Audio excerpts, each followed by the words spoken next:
चित्र राम्रो होइन, ड्रेसअप राम्रो होइन, चरित्र राम्रो हुनुपर्छ मान्छेको होइन।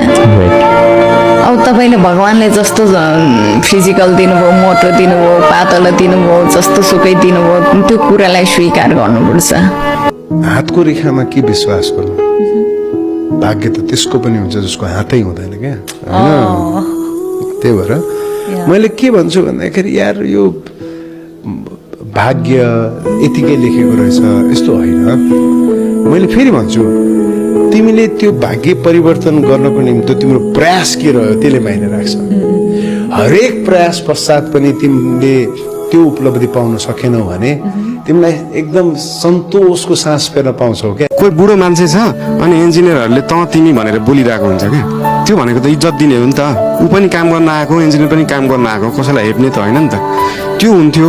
अनि लेबर मिस्त्रीलाई पनि के हुन्थ्यो भन्दाखेरि हामीले पनि त इन्जिनियरहरूलाई पढाएको छौँ भन्ने एउटा त हुन्थ्यो नि त होइन। भनेपछि म्युचुअल अन्डरस्ट्यान्डिङ हुन्थ्यो। तल माथि होला, सुविधा फरक होला, के होला, तर इज्जत त बराबर हुनु पऱ्यो नि त। इन्जिनियरले जति इज्जत पाउँछ लेबरले, मिस्त्रीले, त्यो डोजर चलाउने ड्राइभरले, टिपर चलाउने ड्राइभरले, सबैले त्यो जुन कन्स्ट्रक्सनमा जतिजना काम गर्छन् सबैको इज्जत त बराबर हो नि त। आफ्नो खुट्टामा उभिनुपर्छ। छोडिदिनुहोस्, मेरो मामा हङकङमा छ, युकेमा छ, कता कता के छ, कोरियामा छ, अस्ट्रेलियामा छ, इजरायलमा छ। दियो केही दियो, केही दिएको छ, त्यो दिँदैन। आफै काम गर्नुहोस्।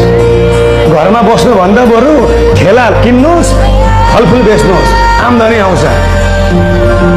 जब आफूले कमाइन्छ नि आफू शिर ठाडो हुन्छ, भन्नु सकिन्छ हेरे भाइ सुन्तला बेच्दैछु त तँसँग मागेर खाएको छैन। हेरे भाइ सफारी कुदाउँदैछु, ट्याक्सी कुदाउँदैछु त त्योमा चाहिँ एक पैसा मागेको छैन। जब आफूले कमाइन्छ नि आफ्नो शिर ठाडो हुन्छ।